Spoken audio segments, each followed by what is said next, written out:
title reads, Can you get angry about this if you're only exclusively dating? Surely exclusively dating just means you're in a relationship, right? Because if you're exclusive with each other, then at that point you might as well just be in a relationship. But hey, maybe the terminology has changed with this new generation of daters. I've been exclusive with a guy for 2 weeks. We've had sex already. Okay. So they move to the physicality side of their relationship. We both like each other and feel a connection. So you think. We text every single day, FaceTime at night as well. We've been dating for about 2 months now. They must be a young couple or inexperienced because if you're not in a relationship, you shouldn't be texting every single day and FaceTiming every night. When you're in a relationship, that's completely valid to be texting each other, not like constantly, but text each other every day. I think is completely valid. That's what I do in my relationship, but we are living together, so it's a bit different. But if you're not like officially in a relationship, I think texting like that is way too much. And having a scheduled FaceTime call every day seems a bit odd as well. Like you don't want to get into this like this schedule of, oh, I have to FaceTime my girl who I'm exclusively dating at 9 p.m. because I'm been kind of like told to. You want to keep it quite fresh. You want to keep it quite spontaneous. Sometimes do a FaceTime call on a Tuesday. Next week, maybe do a FaceTime call on a Thursday. Like, don't only do a FaceTime call because you feel like you have to, because you're going to lose a lot of the magic that way. And if you're over texting, then what's there to talk about when you actually see each other in person? You've already told each other everything that's happening. Yes, women could talk for England, but at the same time, like, you want to keep things a little bit fresh, keep things a little bit mysterious, and you can't do that if you're texting that person 24/7. We haven't made it official, which is definitely throwing off because I think if you're already exclusive, what's the difference between just making it official? Yeah, that's true. But at the same time, you've only been dating for 2 months. It's not clear how often you see each other. Yes, you talk a lot, but how often do you see each other? And if you're only seeing each other maybe like twice a month and you've been dating for 2 months, then yeah, it probably is too soon to have that relationship talk. We have we're having a sexual conversation, and I made a distasteful joke about my ex being the one that made me find out I can squirt.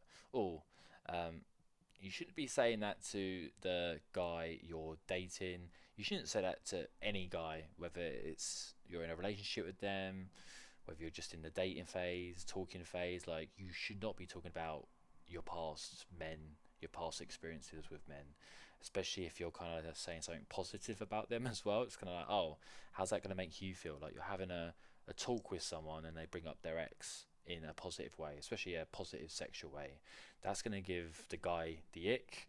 And the guy's gonna be like, "Oh, okay. Why is she saying that to me? She's saying that to me to make me feel uncomfortable? She's saying that to make me feel small? Is she trying to compare me to her ex? Like, am I not living up to those standards?" And that's not going to make a guy feel very safe in his masculinity if the girl he's exclusively dating is talking about another guy in that way. From my point of view, like, already you just put yourself in a bracket of undateable and just for a bit of fun because you've already like marked yourself in that category with those types of comments. But yeah, that's pretty messed up. Why would you say that? I'd love to know the reasoning why you'd say that to the guy you're dating. I know it was horrible and I felt horrible about it. So why did you say it? Like, I don't understand. You given no reason to say that. Like, why are you trying to make him jealous about that situation? He got so upset and said I shouldn't bring it up, especially if I'm trying to pursue a relationship with him and we don't have a status. Yeah, that's just completely pushed probably him back in his mind a couple of stages back. Like he might have been close to wanting to be in an exclusive relationship with you, and now he's just taken a couple of steps back and he's probably considering his options again. This has definitely thrown a spanner in the works. This made me realise that we're doing a couple of things without the commitment, which I was super against. Well, you're an adult and he didn't force you into having sex with him. So you're both adults. You decided to have sex with him without, being in a relationship. You were happy to open that side of yourself to him before that relationship talk. So You got to hold your hands up here, and you can't just do a complete 180 now that your feelings have changed. This made me realise that we're doing a couple of things without the commitment. Now I'm thinking if you really should be allowed to get upset without being committed to me. It's absolutely valid to be upset about that comment. Like, you can't force someone to feel a certain way. You know, people feel feelings differently to other people. But not once have you said a reason why you said it. My mindset is don't say something to someone if it has no like positive benefits to it. Just keep it to yourself. And to me, it just feels like you said that because you're kind of yearning for your ex, and you probably also wanted to make the guy you're dating feel insignificant and like he's not enough. And there's no worse thing you can do to a guy than to bruise his ego the way you did. So that's all she said in the post. She's got a lot to learn. I'm guessing she's quite young, so I'll cut her some slack. But oof, you don't hear that. It's kind of like when a woman brings up her previous partner having a massive wang. Like it's not a good feeling because you start comparing yourself to them and feel like you're, not meeting your girl standards. So yeah, just keep your horrible history to yourself.